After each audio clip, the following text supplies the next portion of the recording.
Assalamualaikum warahmatullahi wabarakatuh. Kami dari kelompok 5 akan mempresentasikan mengenai bentuk dan fungsi tumbuhan. Ada 3 pembahasan. Yang pertama yaitu transport pada tumbuhan berpembuluh, yang kedua bioteknologi angiospermae, dan yang ketiga respon tumbuhan terhadap sinyal eksternal dan juga internal. Izin memperkenalkan diri, nama saya Namalida, NIM 1900528, dan ada rekan saya, Rifka Lelatur Rofiah, dengan NIM 1905848. Langsung saja, pembahasan yang pertama mengenai transport pada tumbuhan berpembuluh. Nah, transportasi tumbuhan adalah proses pengambilan dan pengangkutan zat-zat ke seluruh bagian tubuh tumbuhan. Pada tumbuhan tingkat rendah, misalnya ganja, penyerapan air dan zat hara yang terlalu di dalamnya dilakukan melalui seluruh bagian tubuh tumbuhan. Pada tumbuhan tingkat tinggi, misalnya spermatopita, proses pengangkutan dilakukan oleh pembuluh pengangkut yang terdiri dari pembuluh kayu atau xilem dan juga pembuluh tapis atau phloem. Selanjutnya, jenis-jenis transportasi pada tumbuhan. Ada transportasi ekstravaskuler. Nah, transportasi ekstravaskuler merupakan pengangkutan air dan garam mineral di luar berkas pembuluh pengangkut. Pengangkutan ini berjalan dari sel ke sel dan biasanya dengan arah horizontal. Pengangkutan air dimulai dari epidermis bulu-bulu akar, kemudian masuk ke lapisan korteks, lalu ke endodermis, dan sampai ke berkas pembuluh pengangkut. Pada transportasi ekstravaskuler terdapat 2 pengangkutan, yaitu transportasi lintasan apoplas, di mana menyusupnya air tanah secara bebas melalui seluruh bagian tak hidup dari tumbuhan, seperti dinding sel dan ruang antar sel. Jadi air melalui jalur ini tidak dapat sampai ke xilem karena terhalang oleh bagian endodermis yang memiliki penebalan dinding sel atau juga disebut dengan pita Kaspari. Nah, untuk menembus halangan ini, air harus dipompa agar dapat melalui sel-sel endodermis. Pergerakan air tersebut akhirnya menjadi jalur simplas karena melalui sel-sel peresap atau sel-sel penerus. Yang kedua ada transportasi lintasan simplas. Nah, jadi bergeraknya air dan garam mineral menembus bagian hidup dari sel tumbuhan seperti sitoplasma dan vakuola melalui plasmodesma. Nah, jadi pada jalur simplas, air dapat mencapai xilem, bahkan silinder pusat.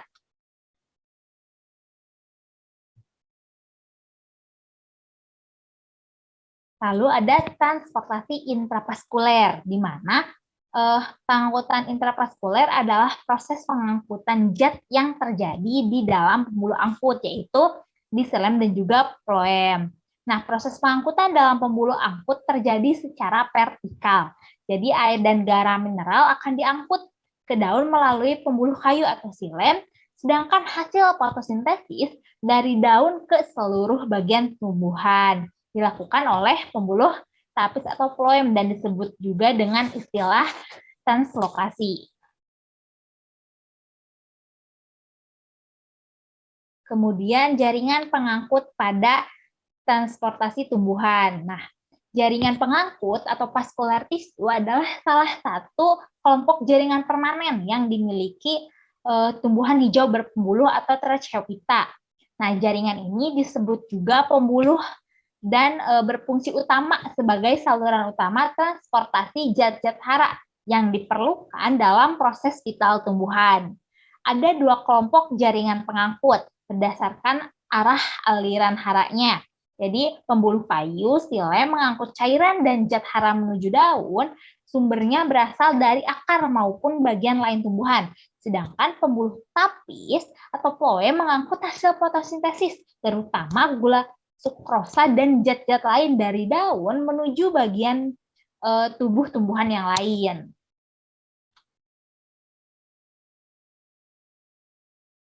Nah, pada akar dan batang, xilem dan phloem ini biasanya tersusun konsentris, di mana Xilem berada di bagian dalam, sedangkan phloem ini berada di bagian luarnya. Lalu di antara keduanya terdapat lapisan kambium berpembuluh atau faskular. Jadi kambium inilah yang merupakan jaringan merismatik yang membentuk kedua jaringan pangkut tadi.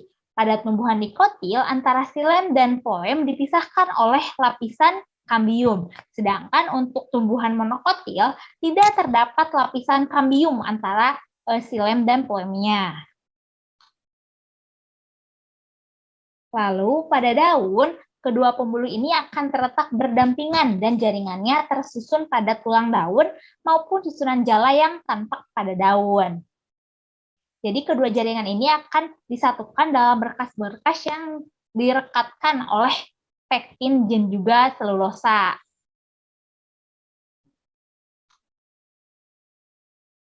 Nah, pembuluh tapis atau phloem ini biasanya terletak di sisi bawah atau disebut juga dengan abaksial atau punggung daun. Nah, sedangkan untuk pembuluh kayunya atau xilem berada pada sisi lainnya atau juga disebut dengan adaksial. Selanjutnya kita akan membahas lebih dalam mengenai xilem. Nah, jadi xilem ini berasal dari bahasa Yunani kuno yaitu silon yang berarti kayu. Nah, xilem berfungsi mengangkut air dan zat hara lain yang terlarut dari akar menuju daun dengan melewati batang. Nah, bagian yang sangat berperan dalam proses ini adalah pembuluh dan trakeid. Nah, apa saja struktur dalam xilem? Yang pertama ada trakeid.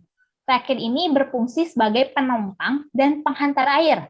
Trakeid tersusun atas sel-sel yang berbentuk lancip dan panjang, di mana dinding selnya terdapat lubang-lubang atau pori-pori. Selain itu, dinding selnya memiliki lapisan yang lebih tebal daripada trakea. Nah, apa fungsi pori-pori pada trakeid ini?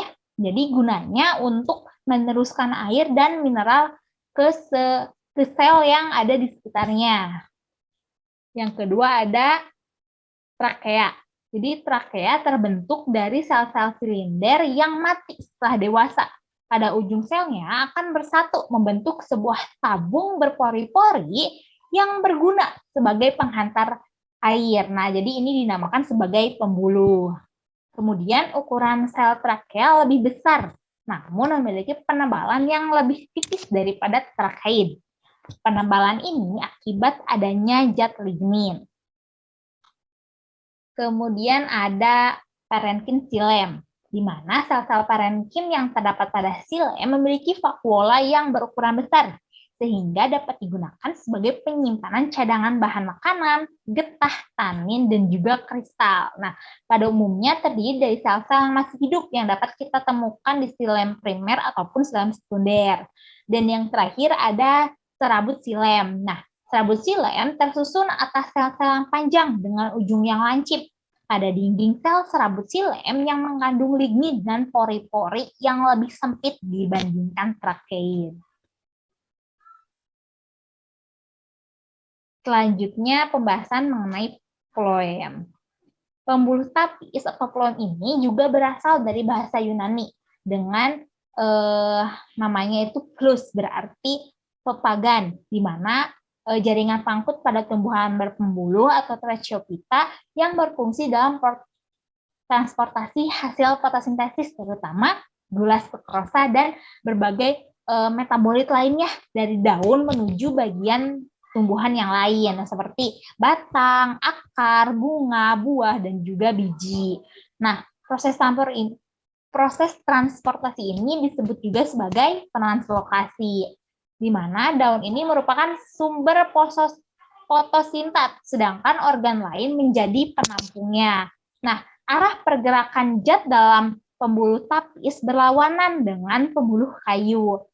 Jadi dalam proses ini, bagian yang sangat berperan adalah sel-sel berbentuk silindris memanjang pada bagian ujung. Kemudian struktur pada phloem ini, yang pertama ada sel buluh tapis, di mana sel buluh tapis ini memiliki bentuk seperti tabung. Jadi pada ujungnya saling bertemu sehingga membentuk sebuah saluran Sel ini berfungsi mengangkut hasil fotosintesis dari daun ke seluruh tubuh tumbuhan. Yang kedua ada sel pengantar atau pengiring. Nah, sel pengantar atau pengiring ini merupakan sel-sel yang terdapat di seluruh tubuh floem, di mana sel ini juga berfungsi untuk menyediakan bahan makanan ke sel-sel yang masih hidup. Yang ketiga ada parenkim floem. Nah, jadi parenkim floem ini berfungsi untuk memisahkan antara floem yang satu dengan floem yang lainnya. Selain itu juga berfungsi untuk menyimpan cadangan makanan. Dan yang terakhir ada serat-serat atau serabut floem. Nah, di mana serat atau serabut floem ini merupakan jaringan sklerenkim yang berfungsi untuk memperkuat atau menopang pembuluh floem. Selanjutnya ada tipe jaringan pengangkut. Jadi tipe jaringan pengangkut ini pada tumbuhan memiliki berbagai jenis yang dapat kita kelompokkan menjadi kolateral, konsentris, dan radial. Nah, untuk kolateral sendiri ada 3, yaitu kolateral tertutup, kolateral terbuka, dan bikolateral. Baik, kita akan bahas satu persatu.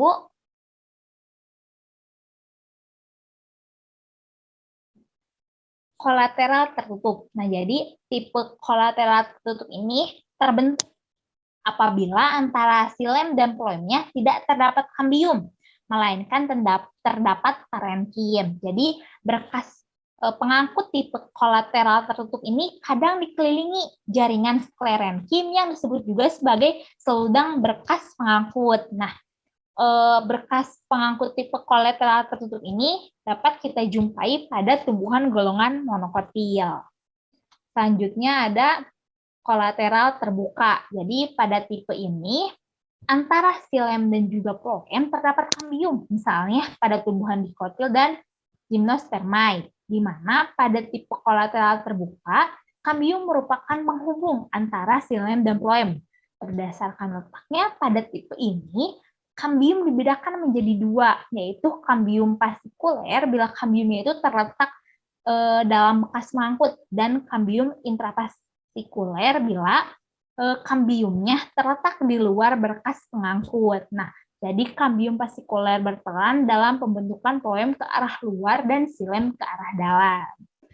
Yang terakhir itu ada bikolateral, di mana bikolateral ini merupakan tipe ikatan pembuluh xilem diapit oleh floem di luar dan floem dalam. Contohnya itu pada tumbuhan suku terung-terungan. Selanjutnya ada tipe konsentris. Jadi disebut tipe konsentris yaitu apabila jaringan pengangkut yang ada terletak di tengah-tengah, sedangkan unsur jaringan lainnya mengelilingi unsur yang berada di tengah itu. Nah, jadi pada tipe konsentris, letak xilem dikelilingi oleh floem ataupun sebaliknya. Lalu tipe konsentris ini dibedakan menjadi 2. Yang pertama ada konsentris amfikribal, di mana pada tipe ini letak xilem berada di tengah-tengah dan floem mengelilingi xilem tersebut. Umumnya ada pada golongan paku-pakuan atau peritophyta. Nah, selanjutnya konsentris amfipasal. Jadi pada tipe ini letak amfipasal floem terletak di tengah-tengah, sedangkan xilem mengelilingi floem tersebut. Biasanya ada pada rizoma jeringau. Selanjutnya yang terakhir ada radial. Jadi tipe radial ini terjadi apabila xilem dan juga floem bergantian menurut arah jari-jari lingkarannya. Biasanya terdapat pada akar primer dikotil dan juga monokotil.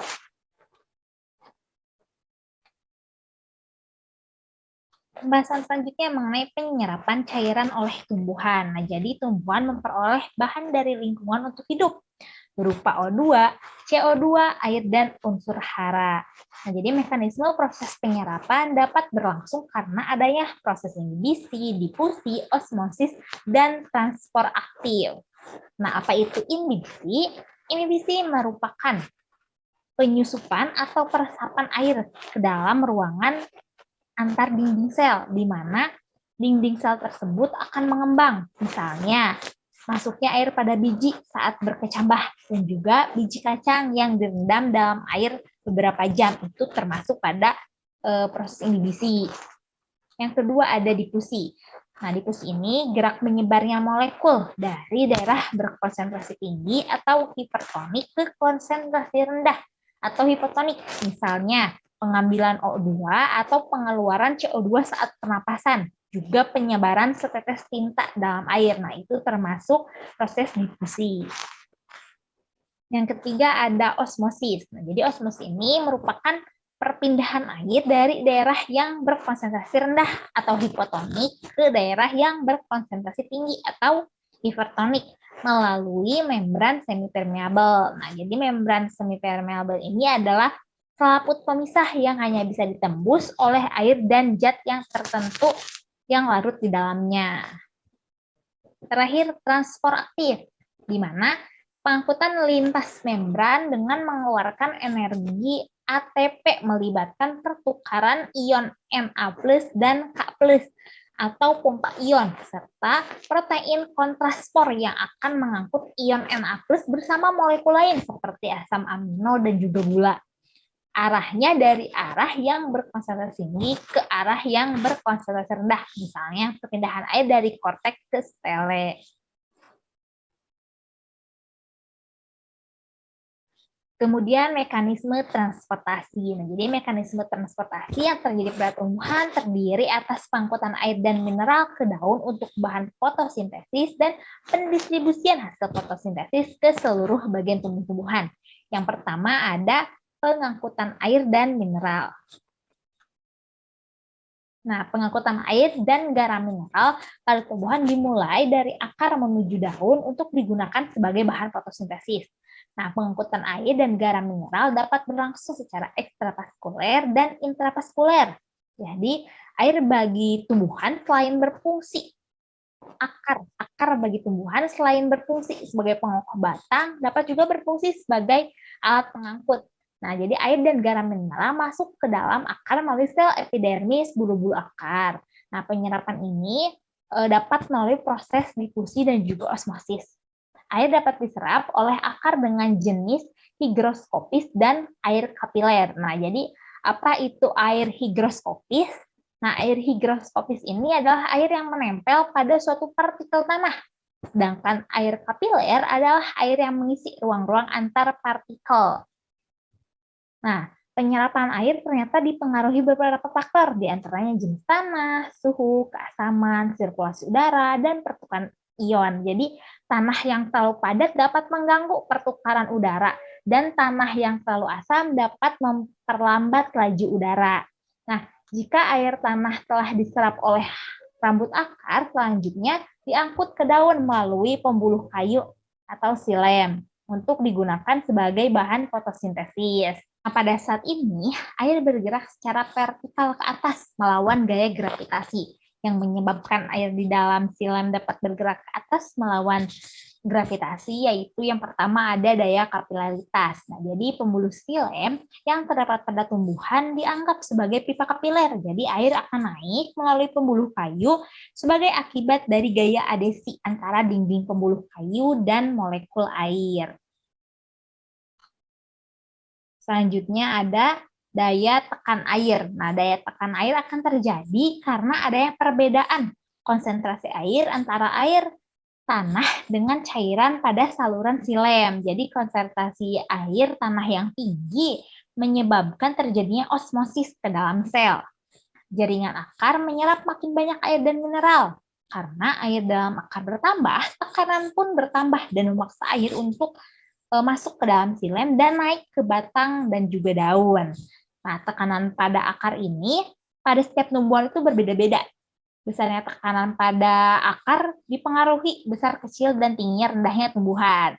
Nah, bukti adanya tekanan akar adalah pada batang yang dipotong, maka air tampak mengenang di permukaan tunggaknya. Nah, tekanan air paling tinggi terjadi pada malam hari dan dapat menyebabkan merembesnya tetes-tetes air dari daun tumbuhan, yaitu atau kita sebut juga dengan gutasi.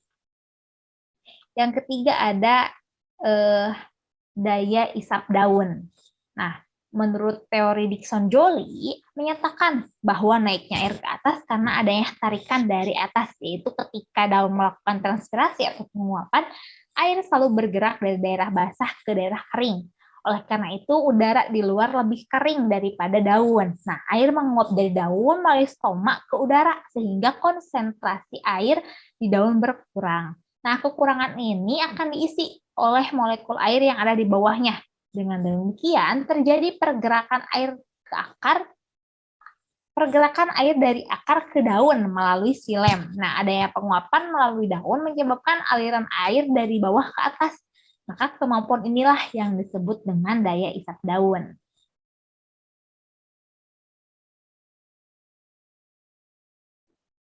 Nah, selanjutnya itu sebenarnya ada pengaruh sel-sel yang hidup, di mana menurut teori vital menyatakan bahwa perjalanan air dari akar menuju daun dapat terlaksana karena adanya sel-sel hidup yang ada di sekitar silem. Jadi seperti sel-sel parenkim dan juga jari-jari empulur.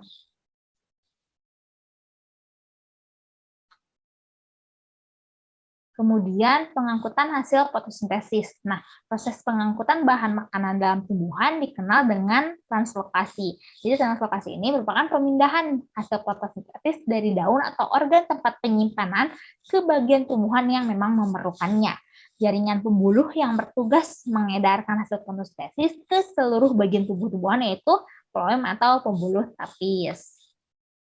Nah, zat larut yang paling banyak pada getah phloem ini ada gula, terutama sukrosa. Selain itu, di dalam getah phloem juga mengandung mineral, asam amino, hormon yang berbeda dengan penggunaan pada pembuluh silem yang berjalan satu arah dari akar ke daun. Nah, untuk pengangkutan pada pembuluh phloem ini dapat berlangsung ke segala arah, yaitu dari sumber gula atau tempat penyimpanan hasil fotosintesis ke organ lain tumbuhan yang memang memerlukannya. Jadi, satu pembuluh tapis dalam sebuah berkas pembuluh bisa membawa cairan phloem dalam satu arah, sementara cairan di dalam pipa lain dalam berkas yang sama dapat mengalir dengan arah yang berlainan. Nah, untuk masing-masing pembuluh tapis, arah transfer hanya bergantung pada lokasi sumber gula dan dapat penyimpanan makanan yang dihubungkan oleh pipa tersebut.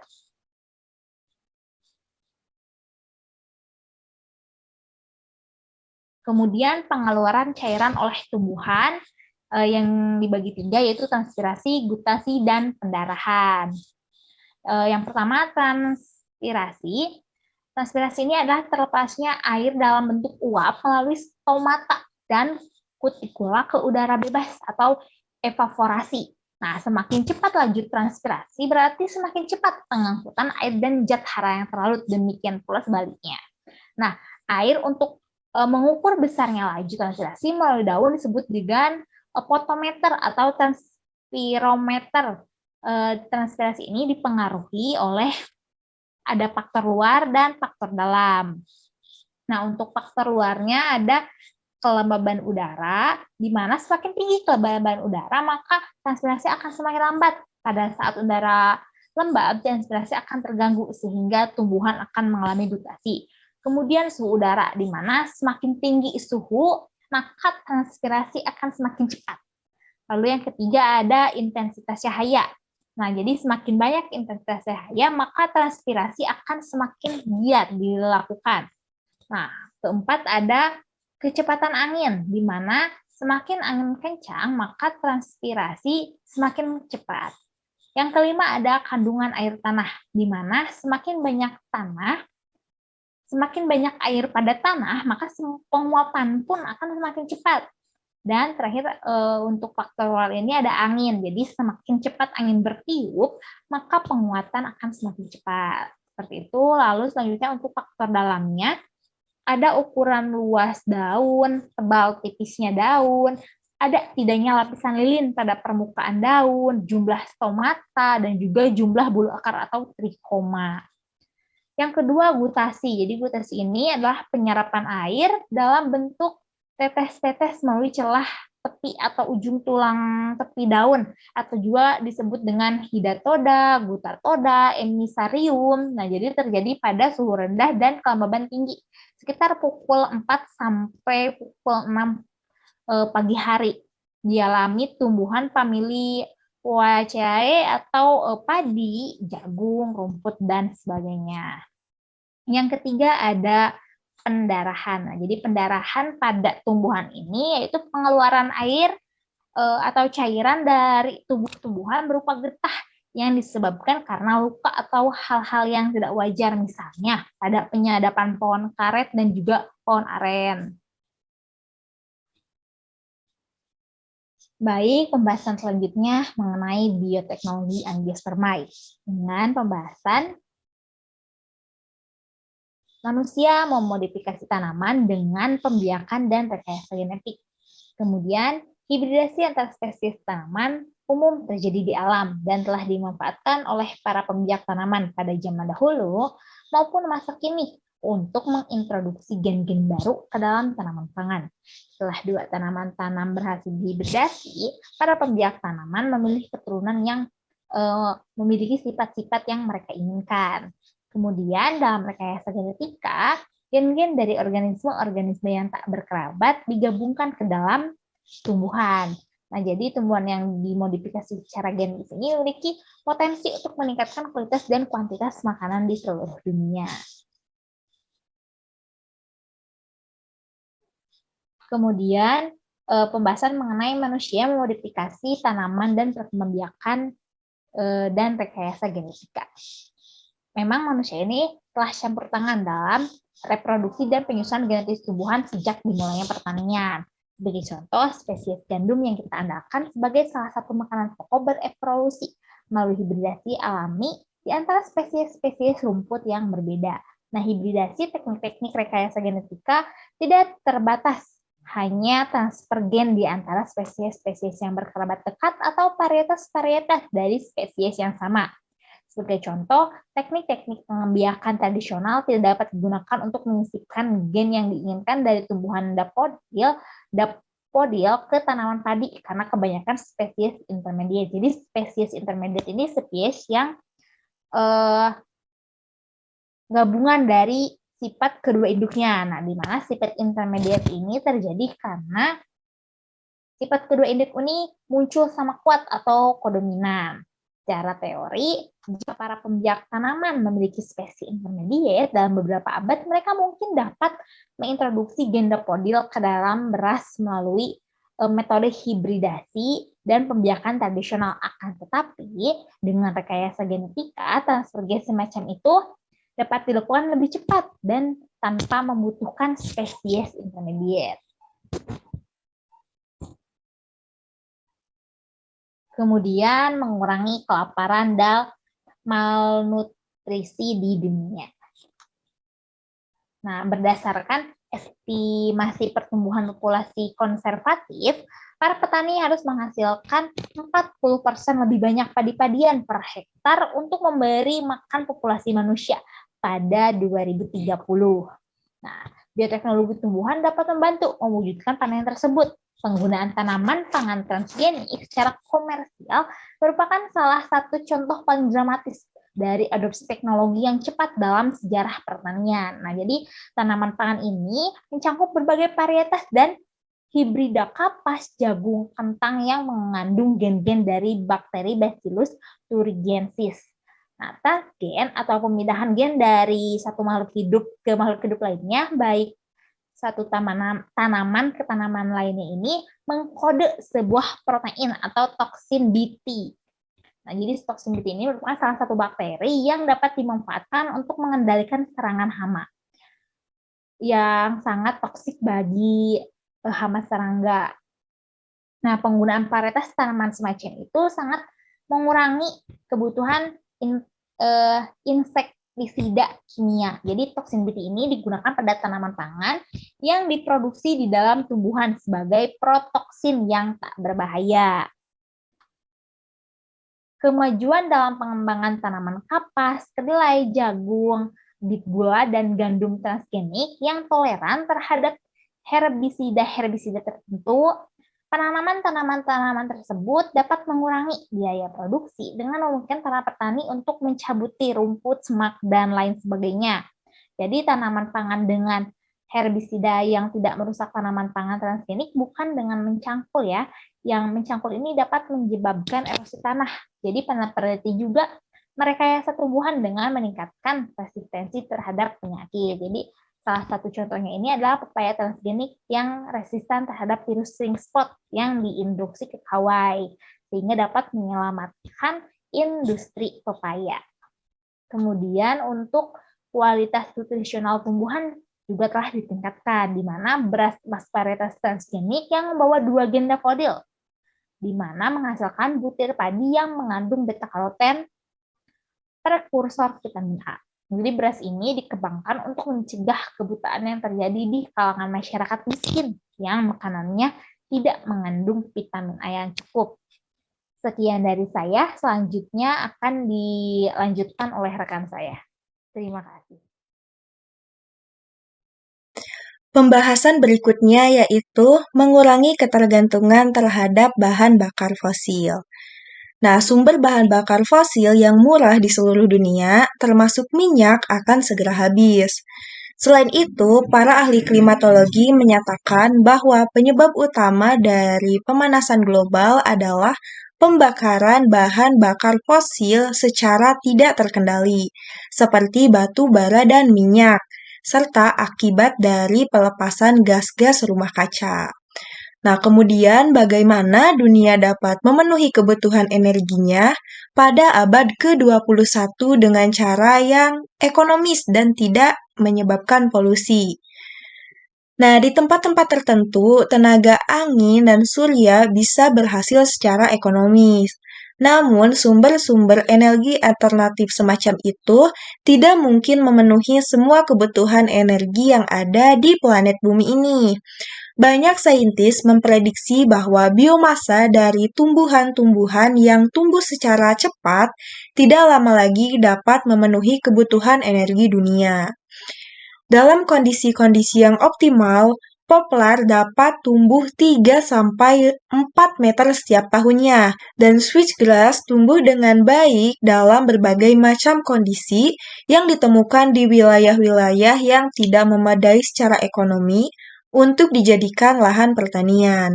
Para saintis tidak mengharapkan biomasa tumbuhan ini dibakar secara langsung.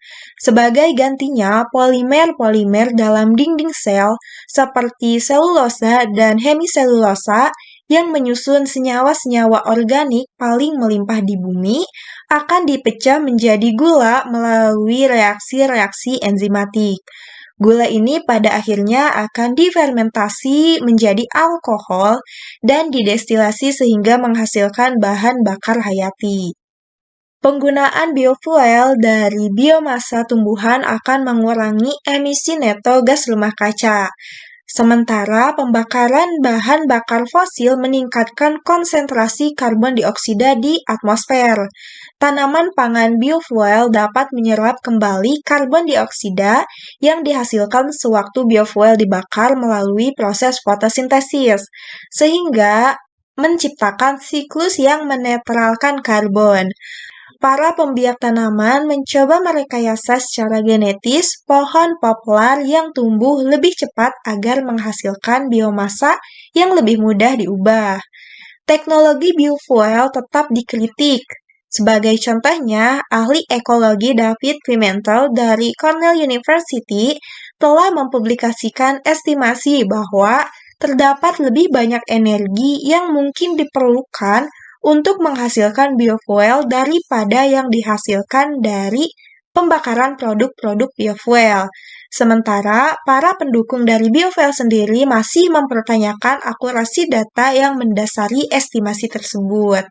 Selanjutnya, debat tentang bioteknologi. Karena masalah kesehatan manusia, banyak penentang GMO, yaitu Genetically Modified Organism, yang merupakan organisme yang gen-gennya telah diubah dengan menggunakan teknik rekayasa genetik. Nah, jadi terdapat kekhawatiran bahwa rekayasa genetika ini bisa secara tidak sengaja mentransfer alergen, yaitu molekul yang menimbulkan alergi pada sebagian orang dari spesies yang menghasilkan alergen ke tumbuhan yang digunakan sebagai makanan. Akan tetapi, para ahli bioteknologi berupaya menyingkirkan gen-gen yang mengode protein alergenik dari kedelai dan tanaman pangan yang lain.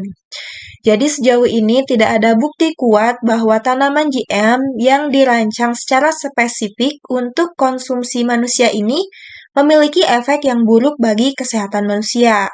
Bahkan beberapa makanan GM berpotensi lebih sehat daripada makanan non-GM. Misalnya jagung biti yang mengandung 90% lebih sedikit mikotoksin penyebab kanker dan cacat saat lahir daripada jagung non-biti. Toksin yang disebut fumonisin ini sangat resisten terhadap degradasi dan telah ditentukan dalam konsentrasi yang sangat tinggi pada beberapa produk olahan jagung. Fumonisin ini dihasilkan oleh sejenis fungi yang menginfeksi jagung yang telah rusak oleh serangga. Jagung bite ini mengandung lebih sedikit funosinin. Nah, walaupun demikian, karena banyak kekhawatiran tentang kesehatan, para penentang GMO melobi pihak-pihak yang terkait untuk memberikan label secara jelas pada semua makanan yang mengandung produk-produk GMO. Sebagian penentang bahkan menuntut regulasi ketat terhadap pencampuran makanan GM dengan makanan non-GM selama pengangkutan, penyimpanan, dan pengolahan makanan.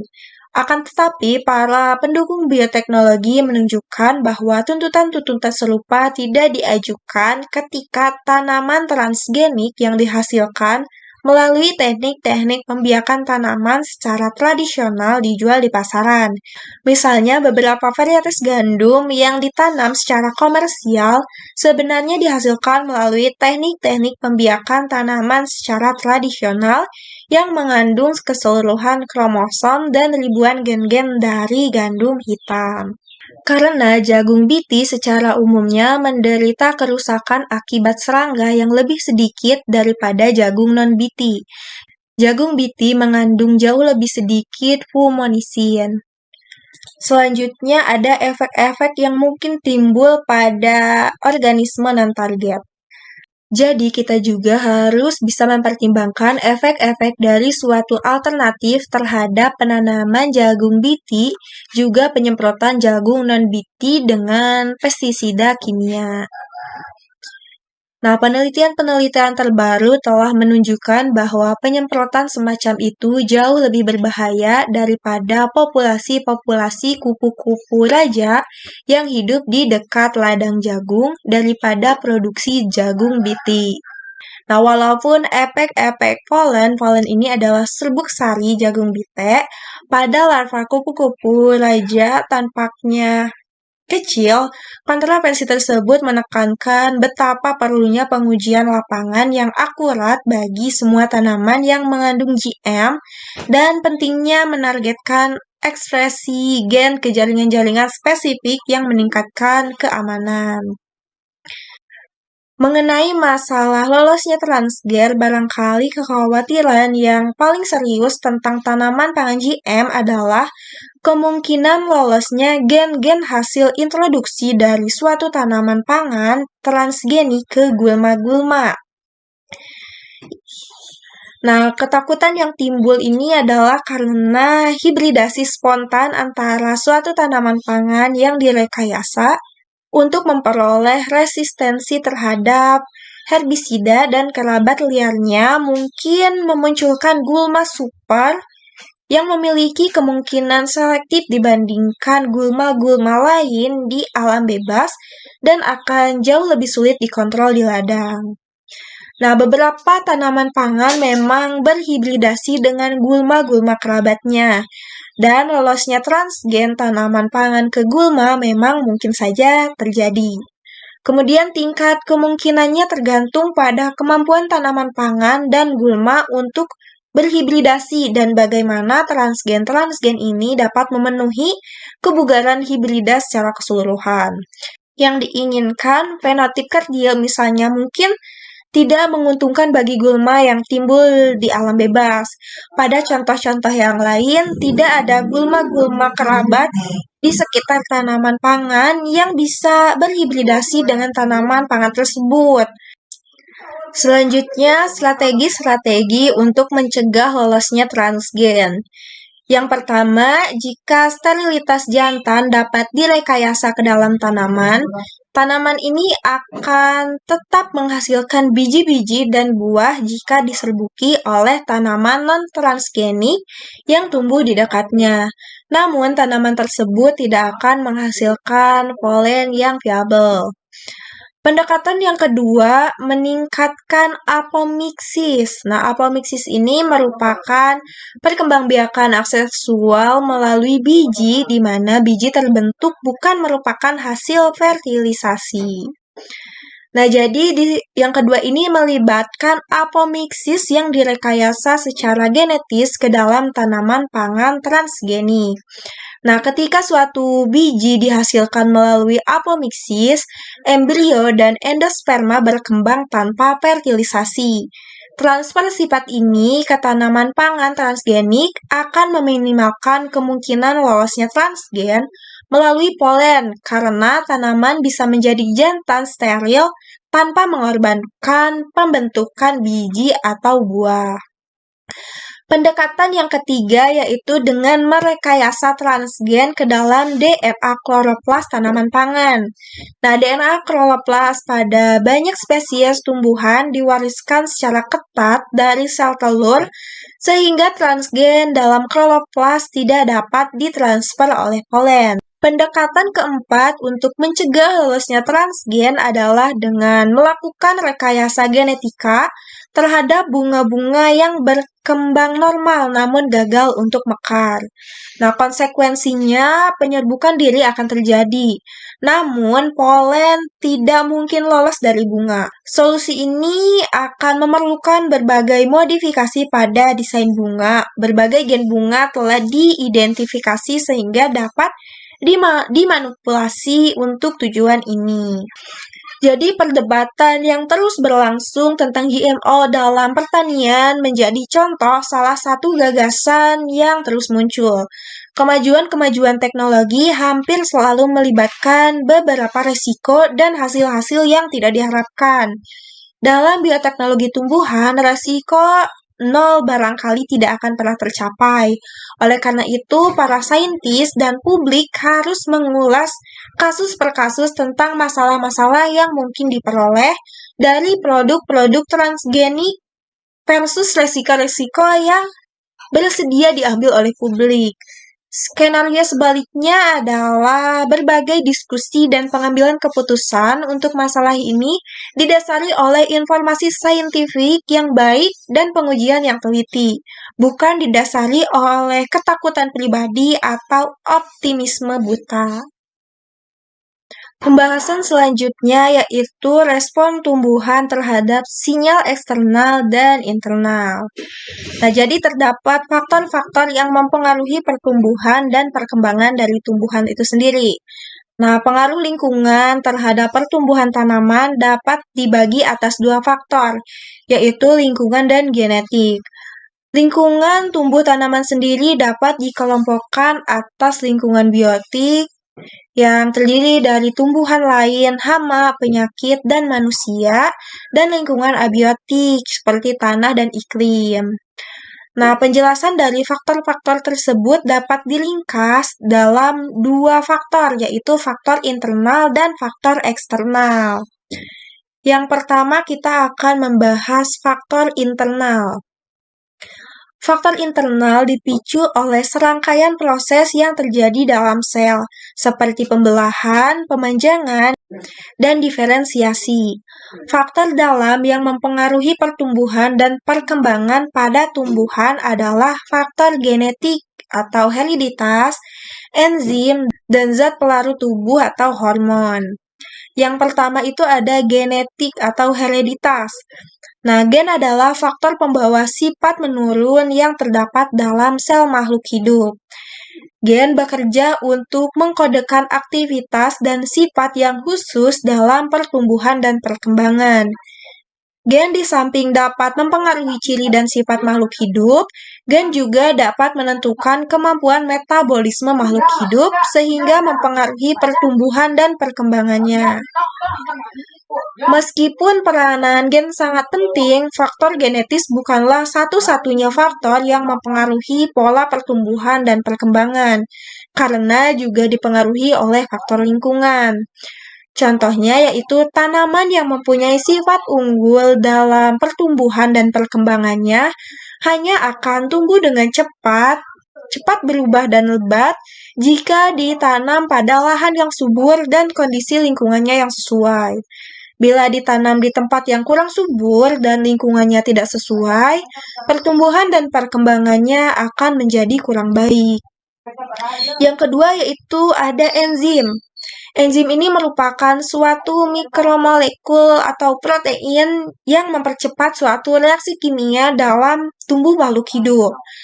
Suatu rangkaian reaksi dalam tubuh makhluk hidup tidak dapat berlangsung hanya melibatkan satu jenis enzim saja.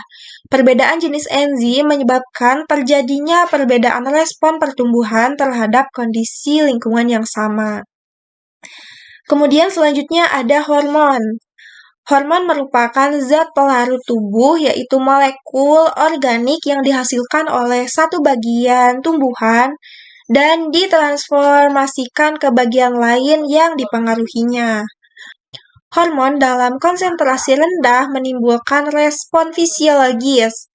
Adapun macam-macam dari hormon, yaitu pertama ada hormon auksin. Nah, jadi sekitar tahun 1800-an, Charles Darwin mengamati pertumbuhan rumput yang selalu menuju ke arah datangnya cahaya matahari. Seorang ahli pertanian, Ciesielski, juga mengamati perkembangan akar yang membelok menuju arah bumi. Kedua kejadian ini menghasilkan pertumbuhan ujung-ujung tumbuhan yang berbelok. Hal ini baru dimengerti setelah ditemukan hormon auksin yang bertanggung jawab dalam pemanjangan sel serta gerakan tropisme, yaitu gerakan sel bagian tumbuhan sesuai dengan arah datangnya rangsangan pada tumbuhan. Auksin ini sangat mudah terurai oleh cahaya sehingga menimbulkan gerakan fototropisme atau gerakan yang disebabkan oleh rangsangan cahaya. Auksin yang tidak terurai oleh cahaya dapat menimbulkan pertumbuhan yang lebih cepat di tempat yang gelap atau disebut etiolasi. Tanaman yang memperoleh terlalu banyak sinar matahari dari satu sisi akan mengalami perubahan-perubahan, yaitu auksin akan terakumulasi di sisi batang yang tidak terkena sinar.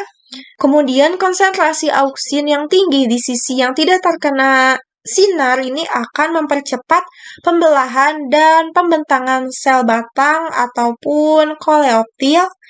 Kemudian juga pertumbuhan sel yang lebih banyak di sisi tumbuhan yang kurang sinar menyebabkan batang menjadi bengkok sehingga akan terlihat bahwa tanaman tumbuh menuju ke arah cahaya matahari.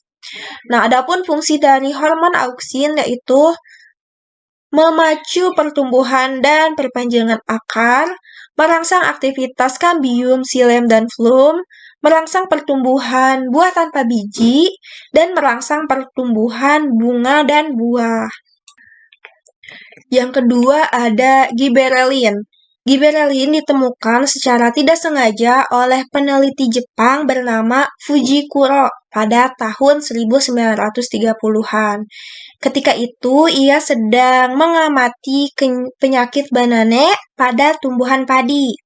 Nah, padi yang terserang oleh jenis jamur memiliki pertumbuhan yang cepat, sehingga batangnya mudah patah. Jamur ini kemudian diberi nama Gibberella fujikuroi yang menyekresikan zat kimia bernama giberellin. Nah, giberellin ini kemudian diteliti lebih lanjut dan diketahui banyak berperan dalam pembentukan bunga, buah, serta pemanjangan sel tumbuhan. Seperti kubis yang diberi hormon giberellin dengan konsentrasi tinggi akan mengalami pemanjangan batang yang mencolok. Adapun fungsi dari hormon gibberellin ini yaitu merangsang pemanjangan batang dan pembelahan sel, merangsang perkecambahan biji, merangsang pembungaan dan pembuahan, serta memperbesar ukuran buah. Yang ketiga yaitu sitokinin. Nah, aktivitas sitokinin pertama kali teramati pada pembelahan sel oleh Volkow di Universitas Wisconsin, Amerika Serikat. Sitokinin ini sesuai dengan namanya, sito yang berarti sel dan kinin yang berarti pembelahan. Sitokinin berperan dalam pembelahan sel, pemanjangan sel, morfogenesis, dominansi apikal, dan dormansi. Pemanfaatan sitokinin secara umum menyebabkan pertumbuhan tunas-tunas samping sehingga tanaman menjadi rimbun. Fungsi dari sitokinin ini seperti merangsang pembelahan dan pemanjangan sel, mematahkan dormansi biji serta merangsang pertumbuhan embrio, dan menghambat proses penuaan daun, bunga, dan buah dengan cara mengontrol proses kemunduran dan menyebabkan kematian sel-sel daun. Yang keempat ada asam absitat. Nah, asam absitat ini dihasilkan oleh daun, ujung akar, dan batang serta diedarkan oleh jaringan pengangkut. Biji dan buah juga mengandung asam absitat dalam jumlah yang tinggi. Akan tetapi diketahui apakah asam absitat ini disintesis atau diedarkan ke biji dan buah. Asam absitat disebut juga hormon stres karena memiliki sifat menghambat pertumbuhan tanaman. Pada musim dingin atau musim kering seringkali merupakan waktu di mana tanaman beradaptasi menjadi dorman atau penundaan pertumbuhan, di mana pada saat ini asam absitat yang dihasilkan oleh kuncup menghambat pembelahan sel pada jaringan meristem apikal dan pada pembuluh kambium sehingga menunda pertumbuhan primer maupun sekunder. Nah, fungsi dari asam absitat ini antara lain mengurangi kecepatan pembelahan dan pemanjangan di daerah titik tumbuh, memicu pengguguran daun pada saat kemarau untuk mengurangi penguapan air, membantu menutup stomata daun untuk mengurangi penguapan, mengurangi kecepatan pembelahan dan pembelahan sel bahkan menghentikannya, serta memicu dormansi biji agar tidak berkecambah. Selanjutnya yang kelima ada etilen. Fenomena gas etilen pertama kali diamati oleh ilmuwan mulai abad ke-19. Pada masa itu, sumber penerapan lampu jalanan yang digunakan berasal dari pemanasan oleh batu bara. Pepohonan yang berada di sekitar pembuangan gas pembakaran diketahui menggugurkan daunnya secara tidak wajar. Sehingga pada tahun 1901, sekelompok peneliti dari Rusia menemukan adanya gas etilen pada pembakaran tersebut dan menyebabkan daun berguguran. Kini etilen telah secara luas digunakan sebagai zat pengatur tumbuh pada tumbuhan. Nah, etilen ini merupakan satu-satunya hormon tumbuhan yang berbentuk gas, tidak berwarna, dan tidak berbau. Etilen dihasilkan oleh ruas-ruas batang, buah yang matang, dan jaringan yang menua. Misalnya, daun-daun yang gugur, pembentukan etilen dipengaruhi oleh oksigen dan diperhambat oleh karbon dioksida. Nah, fungsi dari gas etilen ini yaitu hormon ini akan menghambat pembelahan sel, menunda perbungaan, dan menyebabkan absisi atau pengguguran daun. Dan buah terlebih dahulu akan mengalami pematangan sebelum mengalami pengguguran. Jadi etilen ini dapat membantu dalam proses pematangan buah. Yang kelima ada asam traumalin atau hormon luka. Nah, asam traumalin adalah hormon yang merangsang sel-sel daerah luka menjadi bersifat meristematik sehingga mampu mengendalikan penutupan bagian luka. Nah, fungsi dari asam traumalin ini yaitu menutup luka dengan cara pembelahan sel untuk melakukan regeneralisasi. Dan yang ketujuh yaitu hormon kalin. Nah, hormon ini dihasilkan pada jaringan meristem yang memacu pertumbuhan organ tumbuh-tumbuhan. Jenis hormon kalin yaitu ada fitokalin yang memicu pertumbuhan daun, kemudian ada kaulokalin yang memicu pertumbuhan batang, dan rizokalin yang memicu pertumbuhan akar, dan atokalin yang memacu pertumbuhan bunga dan buah. Kemudian faktor yang kedua yaitu ada faktor eksternal. Nah, selain faktor internal, pertumbuhan dan perkembangan tanaman dipengaruhi oleh faktor eksternal. Faktor eksternal adalah faktor dari luar tumbuhan yang dapat mempengaruhi pertumbuhan dan perkembangan tumbuhan. Faktor eksternal tersebut diantaranya yaitu ada hara dan air. Nah, unsur hara dan air ini memegang peranan penting dalam pertumbuhan dan perkembangan tanaman. Salah satu fungsi dari kedua bahan ini adalah sebagai bahan pembangun tubuh makhluk hidup. Nah, pertumbuhan yang terjadi pada tanaman disebabkan oleh tanaman mendapatkan hara dan air. Bahan baku pada proses fotosintesis adalah hara dan air, dan nantinya akan diubah tanaman menjadi makanan. Air sendiri berfungsi membantu reaksi kimia dalam sel. Selain itu, air mengandung proses fotosintesis dan menjaga kelembapan. Kandungan air yang terdapat dalam tanah berfungsi sebagai pelarut unsur hara, sehingga unsur hara tersebut mudah diserap oleh tumbuhan. Tanpa kedua bahan ini, pertumbuhan tidak akan berlangsung. Unsur hara dan air ini umumnya diambil tanaman dari dalam tanah dalam bentuk ion. Nah, jika tanaman kekurangan dari salah satu unsur hara, maka tanaman akan mengalami gejala defisiensi yang berakibat pada penghambatan pertumbuhan. Adapun peranan atau fungsi dari unsur-unsur hara yaitu sebagai berikut. Pertama itu ada nitrogen. Nitrogen ini berfungsi untuk merangsang pertumbuhan vegetatif, merangsang tumbuhnya anakan, membuat tanaman menjadi lebih hijau, dan merupakan bahan penyusun klorofil daun, lemak, dan protein. Yang kedua ada fosfor, yang fungsinya itu mengacu pertumbuhan akar, mempercepat pembungaan dan pemasakan biji atau buah, meningkatkan presentasi bunga menjadi buah sebagai bahan penyusun inti sel dan protein. Yang ketiga ada kalium. Kalium ini berfungsi mempercepat proses fotosintesis, membantu pembentukan protein dan karbohidrat, sebagai katalisator dalam transportasi karbohidrat, protein, dan lemak, meningkatkan kualitas rasa dan warna buah, warna dari bunga dan buah, meningkatkan daya ketahanan tanaman terhadap serangan hama dan penyakit dan kekeringan, mempercepat pertumbuhan jaringan meristematik, dan meningkatkan kekerasan kayu dan jerami. Yang keempat itu ada magnesium.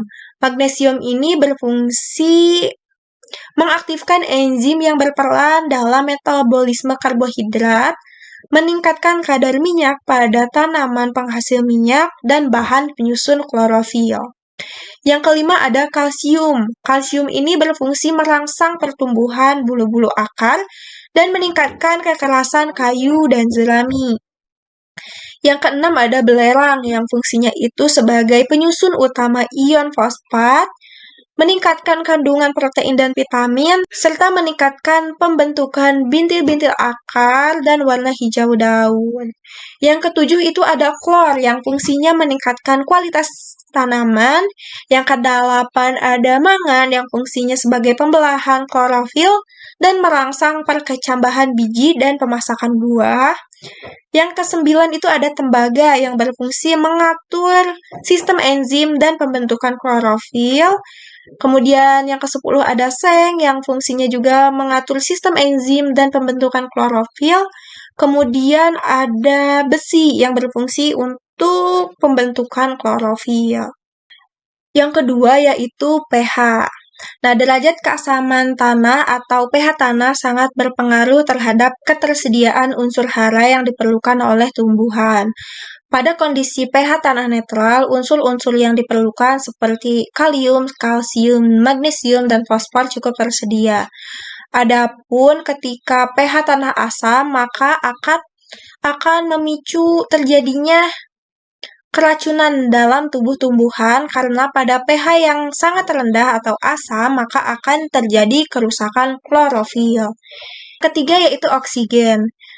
Keadaan kadar oksigen yang terdapat dalam tanah selalu berlawanan dengan kadar air dalam tanah. Jika kandungan air tinggi, kandungan udara akan rendah. Kandungan oksigen dalam tanah sangat penting untuk respirasi sel-sel akar yang akan berpengaruh terhadap penyebaran unsur hara. Jadi, oksigen ini sangat berperan dalam respirasi aerob, sehingga tumbuhan dapat meningkatkan nutrisi dan energi untuk metabolisme. Seringnya penyiraman akan menyebabkan kekurangan oksigen karena tanah kekurangan ruang untuk udara. Yang keempat yaitu suhu. Suhu udara mempengaruhi kecepatan pertumbuhan maupun sifat dan struktur tanaman karena suhu mempengaruhi kerja enzim. Tumbuhan dapat tumbuh dengan baik pada suhu optimum. Untuk tumbuhan daerah tropis, suhu optimumnya sekitar 22-30 derajat Celcius. Tetapi suhu kardinal yaitu minimum, optimum, dan maksimum ini sangat dipengaruhi oleh jenis dan fase pertumbuhan tanaman. Yang kelima ada temperatur. Temperatur sangat berpengaruh terhadap pertumbuhan tumbuhan. Hal ini karena berkaitan dengan aktivitas enzim dan kandungan air dalam tubuh tumbuhan. Semakin tinggi temperatur, semakin besar pula transpirasi. Akan tetapi, kandungan air dalam tubuh tumbuhan akan semakin rendah, sehingga proses pertumbuhan akan semakin lambat. Temperatur yang rendah dapat memecahkan masa istirahat pucuk atau biji.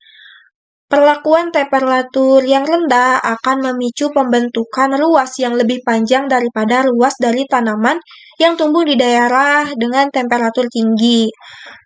Perlakuan temperatur yang rendah akan memacu pembentukan ruas yang lebih panjang daripada ruas dari tumbuhan yang tumbuh di daerah bertemperatur tinggi. Perlakuan dengan temperatur dapat merangsang perkecambahan biji. Peristiwa ini dinamakan vernalisasi. Termoperiodis adalah perbedaan temperatur antara siang dan malam yang dapat berpengaruh terhadap pertumbuhan suatu jenis tumbuhan. Nah, tumbuhan tomat akan tumbuh dengan baik jika temperatur siang mencapai 26 derajat Celcius dan temperatur malam mencapai 20 derajat Celcius. Pembentukan buah terjadi jika temperatur malam mencapai 15 derajat Celcius. Akan tetapi, buah tidak berbentuk jika temperatur malam mencapai 25 derajat Celcius. Yang keenam ada cahaya matahari. Nah, cahaya matahari mempengaruhi pertumbuhan tanaman melalui 3 sifat, yaitu intensitas cahaya, kualitas cahaya, dan lamanya penyinaran. Pertumbuhan yang lebih cepat karena tidak ada cahaya rendah dinamakan etiolasi, di mana tumbuhan yang mengalami etiolasi akan cenderung tinggi dengan memiliki batang rapuh dan daun berwarna pucat. Kemudian yang ketujuh ada fotoperiodisme. Nah, respon tumbuhan terhadap lama pencahayaan dinamakan fotoperiodisme. Respon tumbuhan yang dimaksud adalah pertumbuhan, perkembangan, dan produksi.